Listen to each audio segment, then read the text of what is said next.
Pradhan Mantri Awas Yojana Urban has put smiles on the faces of millions of Indians by giving roof over their heads.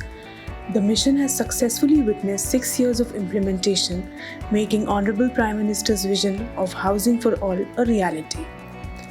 To share the part taken in fulfilling this journey, PMAYU has introduced a podcast wherein key decision makers, leaders of the mission converse and reminiscent the experiences, developments and challenges that paved way in taking the mission forward. Today, Shri Amrit Avijat, Joint Secretary and Mission Director, Housing for All, is here to share with us the journey of PMAYU. Namaskar, I am Subhashish Das, Director, Ministry of Housing and Urban Affairs. I welcome you all to this podcast on Pradhan Mantri Awas Yojana Urban. We'll have with us esteemed guests, Shri Amrit Avijat. He is a Joint Secretary and Mission Director for this mission. We have completed almost 6 years of this mission, and we'll have a detailed discussion on various issues of this mission. So let us begin. Very welcome to you, sir. Sir, we will be launching this whole podcast series with aim to reach our audience across the country, all the states and various stakeholders. So let us go into a very informal sort of discussion about how actually PMAYU Urban, Pradhan Mantri Awas Yojana Urban has embarked upon such a long journey since 2015 to 25th June. So sir, what led to the inception of this Pradhan Mantri Awas Yojana Urban? First of all, I'd like to congratulate you and the entire team of the IAC here for having initiated this part series because this will have a huge impact on the understanding of the scheme. So as to say, because there are a lot of other things which people need to know about how the scheme has progressed, what are the benefits that people can derive out of it, and how has the general experience been. To come to the question directly, the inception of PMAYU Urban lies originally in the vision of the Honorable Prime Minister, having told this from the ramparts of the Red Fort, that there will come a day in the year 2022 when India celebrates its 75th year of independence, that there shall not be an Indian household which do not have a roof over their heads. We have been doing this housing program for a very long time as a ministry, as a country, in the various states. Never has a strategy been taken in place which is so comprehensive and which takes into account the entire population which needs this house.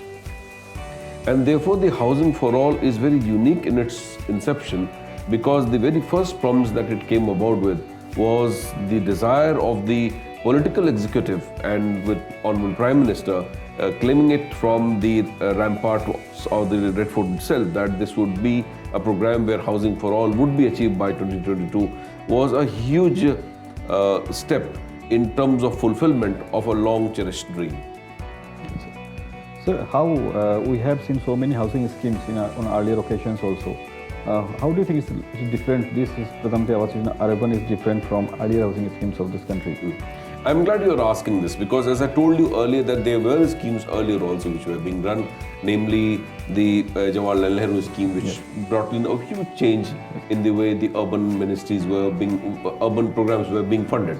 But still housing remained to be incremental in nature in terms of the width and the number of people it could really bring into its fold. The Pradhan Mantri Awas Yojana essentially emerges out from the experiences of the earlier schemes. The scheme had inbuilt facilities of a cooperative federalism being inbuilt into the scheme, which really meant that for each and every program and project appraisal, states wouldn't have to really come up right up till the central government to get project-wise approvals done. That is one thing.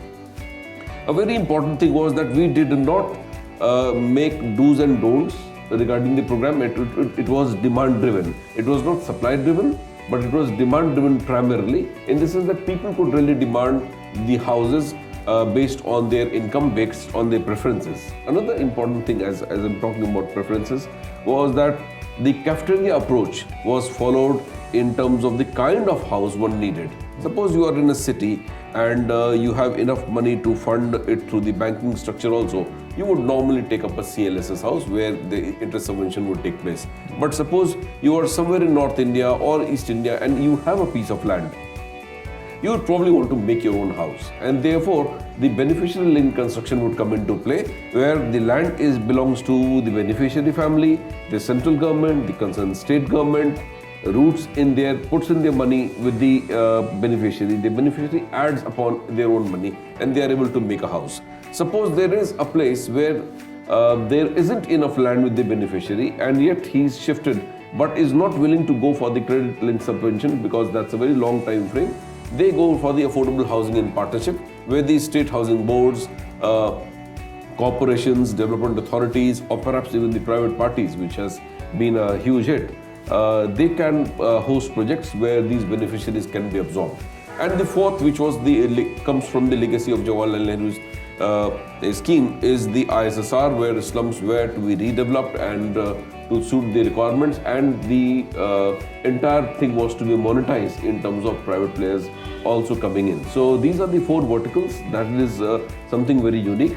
Another unique feature, I think, is that the way the scheme was being monitored through the use of space technology is something very, very important. The issues of transparency and corruption was taken head on with the issue of the DBT for the transfer of money as well as for project monitoring, and this has led to some amazing progress that we could register because of these methods. Also, I think the use of technology was a very important intervention in the housing program now, because earlier they were through the brick and mortar technology and brick and mortar method, I would say. And now we have close to about 17 lakh houses which are made through the new technology in PMAY itself, apart from the fact that I'll be talking about the GSTC certainly, where the new paradigm is being developed for the construction technology in entirety. So you would call it a housing for all, a people's movement? Certainly. Why I would call it a housing for all movement comes from the basic fact that we never told that this caste, this creed, this state, this sex, this region will get A, B, C, D. We just told that anybody who has an income of 3 lakh for the household and who do not possess a pakkam account anywhere in the country is eligible. These were the only two eligible categories, and which is why a person who is willing to put in his money, this is where the cooperation comes in. The center, the state, the beneficiary, and perhaps also the urban local body concerned, because that's the arena where the entire game is going on. And therefore, it becomes a people movement in the sense that each and every segment of the population, each and every state, not only participated in the scheme, but have wholeheartedly supported in its implementation, to the extent that today, as we talk, it has become perhaps one of the largest housing schemes in the world, where 112 lakh plus houses have been approved, about 85 lakh houses are being made, and about 51 lakh almost is complete and delivered to the people of this country. Therefore, I would really think that this scheme has been hugely democratic in its essence and hugely successful in the hugely successful in terms of the participatory democracy that we talk about, that the people become the center around, the fulcrum around which the scheme itself moved around, and not the vice versa, where the government becomes the sole arbiter, or the hugely participative, where the beneficiary decides what scheme he wants into, which vertical he wants into, how he wants to do it. That it's entirely left to them. Yes, sir. So what are the initial challenges that you faced in implementation of the scheme? Initial challenge, I think, one was that to support a scheme like this requires a huge amount of money, funding. That is one. Also, this was taken care of by the mechanisms that we did develop, and we got a huge support from the government in that.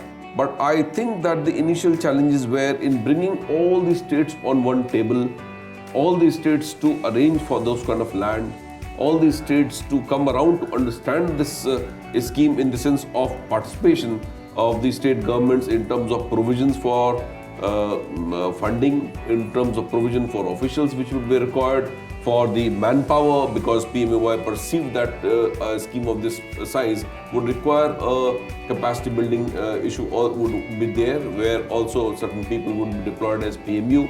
So these things were initial challenges. Also that in the credit link subsidy subvention, I felt that the bankers took some time to come around to the scheme to be able to understand, because there was this element of risk being built in, there was this element of the humongous amount of number of people which were being expected, because the success speaks for itself, that there was a program earlier of interest subvention where about the success was close to about 18,000 people, and today as I speak we've crossed 18 lakhs, so that's about 1,000% plus. So that way it's been a huge hit.